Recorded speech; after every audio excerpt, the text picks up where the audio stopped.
नमस्ते और स्वागत है। आज हम एक कह सकते हैं एक नक्शे पर चलेंगे। ये नक्शा हमें उस खजाने तक ले जाएगा जिसे सफलता और खुशी कहते हैं।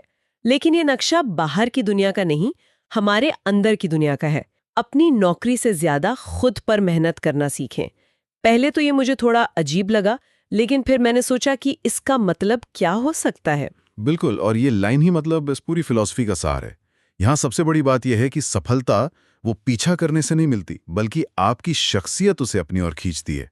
आज हम इसी नक्शे के 3 सबसे जरूरी पड़ावों को समझेंगे और देखेंगे कि ये सिर्फ किताबी बातें हैं या इसमें कोई गहरी सच्चाई छुपी है। बिल्कुल।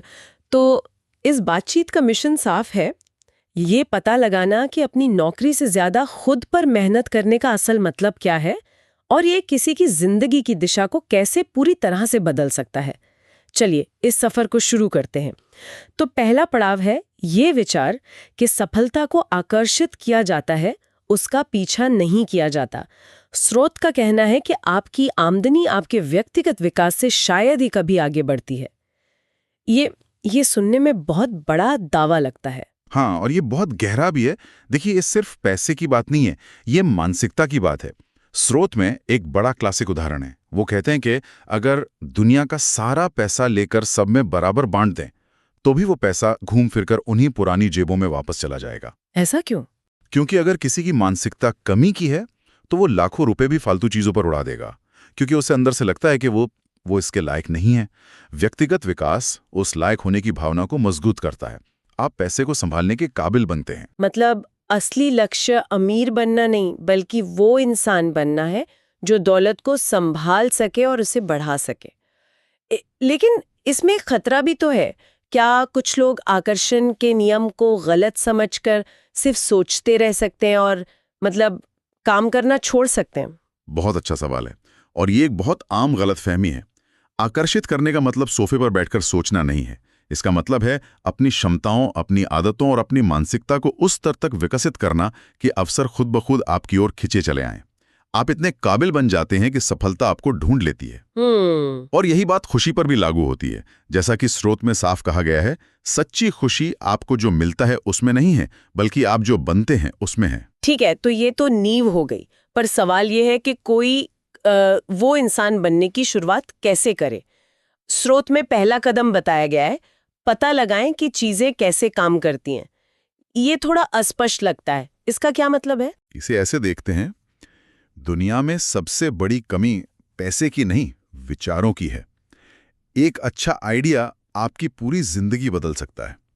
तो पहला कदम है उन आइडियाज को इकट्ठा करना।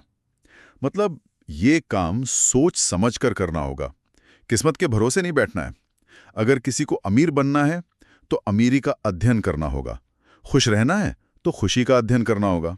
और इस अध्ययन के लिए स्रोत 3 बहुत ही मजबूत तरीके बताता है। पहला है पढ़ना, रीडिंग। कहा जाता है कि सभी लीडर्स अच्छे रीडर्स होते हैं, ये तो हम सब ने सुना है। लेकिन यहाँ एक फर्क बताया गया है, फॉर्मल एजुकेशन और सेल्फ एजुकेशन के बीच। बिल्कुल। फॉर्मल एजुकेशन देखिए, वो आपको रोजगार देगी, जरूरी है, लेकिन सेल्फ एजुकेशन आपको अमीर बनाएगी। अच्छा। और सिर्फ पढ़ना काफी नहीं है। सवाल यह है कि कैसे पढ़ा जाए। क्या आप सिर्फ जानकारी ले रहे हैं या आप लेखक के साथ एक दिमागी बहस कर रहे हैं? महान पाठक हर किताब से 1 या 2 ऐसे आइडिया निकालते हैं जिन्हें वे तुरंत अपनी जिंदगी में इस्तेमाल कर सकें। स्रोत में एक बहुत ही चुभता हुआ सवाल पूछा गया है। क्या? सैकड़ों सफल लोगों ने किताबों में लिखा है कि उन्होंने ये कैसे किया, और लोग उसे पढ़ते नहीं हैं। आप इसे कैसे समझाएंगे? ज्ञान उपलब्ध है, लेकिन उसका इस्तेमाल करने वाले कम हैं। ये बात मुझे उन लोगों की याद दिलाती है जिनके पास सेल्फ हेल्प किताबों की पूरी लाइब्रेरी होती है, लेकिन उनकी जिंदगी में कोई बदलाव नहीं दिखता। तो ज्ञान और अमल के बीच की खाई को कैसे भरा जाए? यहीं पर स्रोत की सलाह काम आती है। रात भर पढ़ने की जरूरत नहीं है, बस दिन में 30 मिनट, कुछ सकारात्मक, कुछ प्रेरणादायक। ये एक छोटा सा अनुशासन है जो धीरे धीरे आपके सोचने का तरीका बदल देता है। और एक और बात कही गई है, अनुयायी मत बनो, छात्र बनो। इसका मतलब? यानी आंख बंद करके किसी बात को मत मानो, उसे परखो, सवाल करो और अपनी समझ बनाओ। बहुत खूब। अब आते हैं दूसरे तरीके पर, जो है सुनना, लिसनिंग। और यहाँ एक ऐसी सलाह दी गई है जो मतलब शायद बहुत से लोगों को हजम ना हो। गरीब लोगों को अमीर लोगों को डिनर पर ले जाना चाहिए। एक मिनट, ये बात सुनने में जितनी अजीब लगती है उतनी ही मुश्किल भी है। पहली बात तो किसी सफल इंसान को समय देने के लिए मनाना। दूसरी, जिसके पास पहले से पैसे कम है वो महंगा डिनर कैसे खिलाएगा? मैं समझ सकता हूं कि ये उल्टा क्यों लगता है, लेकिन इसके पीछे की सोच एक निवेश की है। मान लीजिए आपने 50 या $100 खर्च करके किसी ऐसे व्यक्ति के साथ 2 घंटे बिताए जिनसे आप बहुत कुछ सीख सकते हैं। उस बातचीत में शायद आपको एक ऐसा आइडिया मिल जाए, एक ऐसा नजरिया मिल जाए जो आपकी आमदनी को दुगना या तिगना कर दे। तो क्या वो $100 का डिनर महंगा था? नहीं, वो तो जिंदगी का सबसे अच्छा निवेश हुआ। वो आपकी जिंदगी का सबसे सस्ता और सबसे अच्छा निवेश था। लेकिन इसे हकीकत में कैसे किया जाए? कोई सफल व्यक्ति किसी अनजान के साथ डिनर पर क्यों जाएगा? ये मुश्किल है, लेकिन नामुमकिन नहीं। इसका तरीका है कि आप पहले से उस व्यक्ति के काम को फॉलो करें, उनकी मदद करने की कोशिश करें, बिना किसी उम्मीद के। जब आप किसी की जिंदगी में वैल्यू ऐड करते हैं तो वो आपके साथ समय बिताने में ज्यादा इच्छुक होते हैं। और सिर्फ सफल लोगों से ही नहीं सीखना है। स्रोत में एक मजेदार बात कही गई है, पता करो कि गरीब लोग क्या पढ़ते हैं और उसे मत पढ़ो। हाँ। देखो वो टीवी पर क्या देखते हैं और उसे मत देखो। ये भी सीखने का एक तरीका है कि क्या नहीं करना है। हाँ, ये तो सच में एक अलग नजरिया है। ठीक है, तो तीसरा तरीका है देखना, ऑब्जर्विंग। यहाँ कहा गया है कि सफलता सुराग छोड़ती है। सफल लोगों को सिर्फ सुनो मत, उन्हें देखो भी। उनके चलने का तरीका, उनके हाथ मिलाने का अंदाज। यहाँ तक कि मजाक में कहा गया है कि अगर कोई महीने का $10,000 कमा रहा है और वो अजीब तरह से चलता है तो तुम भी उसकी नकल करो। हाँ, ये मजाक थोड़ा बढ़ा चढ़ाकर बोला गया है, लेकिन इसके पीछे का सिद्धांत मजबूत है। अवलोकन से बहुत कुछ सीखा जा सकता है। मतलब कल से मुझे अपने बॉस की तरह लंगड़ाकर चलना शुरू कर देना चाहिए? शायद उतना भी नहीं, लेकिन इसके पीछे का आइडिया गंभीर है। बात चाल की नहीं बल्कि उस आत्मविश्वास की नकल करने की है जिसके साथ वो चलते हैं। यहां देखने के 2 तरीकों में फर्क बताया गया है। एक है आंखों से देखना, जिसे दृष्टि या साइट कहते हैं, और दूसरा है दिमाग से देखना, जिसे अंतर्दृष्टि या इनसाइट कहते हैं। दृष्टि और अंतर्दृष्टि, इसे थोड़ा और आसान भाषा में समझाइए। जरूर।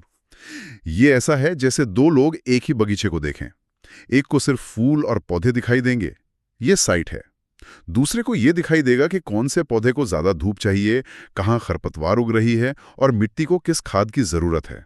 ये इनसाइट है। अच्छा। दोनों एक ही चीज देख रहे हैं, लेकिन समझ का स्तर बिल्कुल अलग है। जब आप दिमाग से देखते हैं तो आपको सिर्फ चीजें नहीं बल्कि जवाब दिखाई देते हैं, और इसके लिए सबसे जरूरी है ध्यान देना।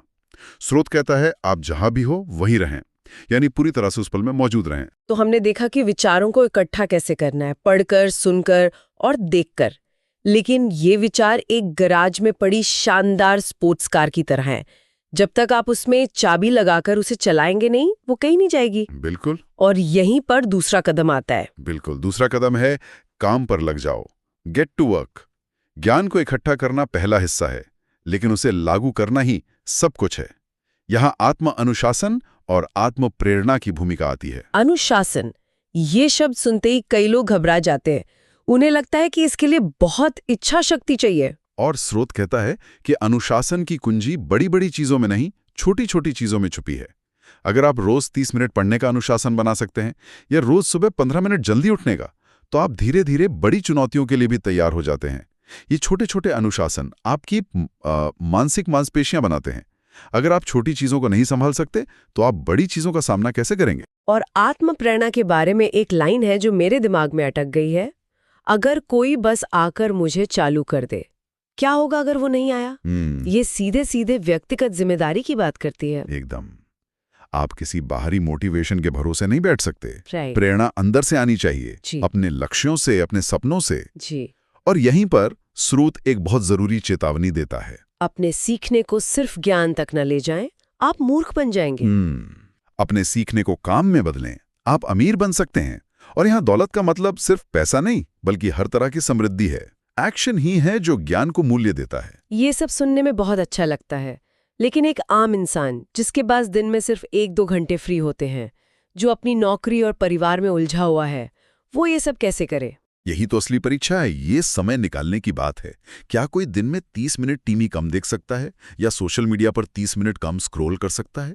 ये छोटी छोटी कुर्बानियां और सही प्राथमिकताओं के बारे में है। स्रोत ये नहीं कहता कि अपनी नौकरी छोड़ दो, वो कहता है कि अपनी नौकरी पर तो मेहनत करो, लेकिन खुद पर उससे ज्यादा मेहनत करो। वो जो 1-2 घंटे हैं वहीं आपके भविष्य का निर्माण करेंगे। सही बात है। और अब आते हैं इस नक्शे के तीसरे और आखिरी पड़ाव पर, जो एक तरह की चेतावनी है। सिस्टम को धोखा देने की कोशिश ना करें। इसका क्या मतलब है? इसका सीधा मतलब है ईमानदारी और शॉर्टकट से बचना। कुछ लोग ये सब सिर्फ इसलिए सीखते हैं ताकि वे नियमों को तोड़ मरोड़ सकें या जल्दी अमीर बनने के लिए कोई जुगाड़ निकाल सकें। वे सिद्धांतों से समझौता कर लेते हैं। लेकिन कई बार लगता है कि शॉर्टकट लेने वाले लोग ज्यादा तेजी से आगे बढ़ जाते हैं। कुछ समय के लिए शायद हाँ, लेकिन स्रोत चेतावनी देता है कि ऐसे रास्ते से आपको केवल एक सस्ता जीवन मिलेगा। एक ऐसा जीवन जिसमें शायद पैसा हो, लेकिन आत्मसम्मान और सच्ची संतुष्टि की कमी होगी। सही काम करने में भले ही थोड़ा ज्यादा समय लगे, लेकिन उसकी नींव बहुत मजबूत होती है। ये एक ऐसी इमारत बनाने जैसा है जो सालों साल टिकी रहे, ना कि ताश के पत्तों का महल जो एक ही झटके में ढह जाए। तो इस पूरी यात्रा का सार क्या है? हमने 3 पड़ाव देखे। पहला, पता लगाएं कि चीजें कैसे काम करती हैं, पढ़कर, सुनकर और देखकर आइडियाज इकट्ठा करना। दूसरा, उन आइडियाज पर काम करें, अनुशासन और आत्मप्रेरणा के साथ। और तीसरा, ईमानदारी से काम करें, शॉर्टकट न लें। अंत में ये सब एक चुनाव पर आकर रुकता है। स्रोत में एक बहुत ही शक्तिशाली पंक्ति है जो किसी को ही जगा सकती है।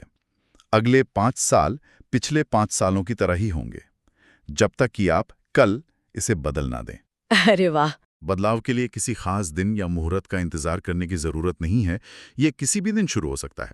ये जानना कि ये शक्ति आपके हाथ में है, अपने आप में बहुत बड़ी बात है। ये सच में एक सोचने वाली बात है। हम अक्सर अतीत में अटके रहते हैं या भविष्य की चिंता करते हैं, लेकिन बदलाव की शक्ति तो आज और कल में है। और इसी सोच के साथ हम आज की बातचीत समाप्त करते हैं। स्रोत में एक जगह ये भी कहा गया था कि धन कई प्रकार का होता है और पैसा सबसे कम मूल्यों में से एक है। बिल्कुल। तो यहाँ एक विचार है जिस पर आगे सोचा जा सकता है। इस चर्चा के बाद ये सोचने वाली बात है कि पैसे के अलावा और कौन सी दौलत है जिसे कोई अपनी व्यक्तिगत विकास यात्रा पर हासिल करना चाहता है। क्या वो बेहतर रिश्ते हैं, मन की शांति है, अच्छा स्वास्थ्य है या ज़्यादा ज्ञान है? और उस दौलत को मापने का पैमाना क्या होगा?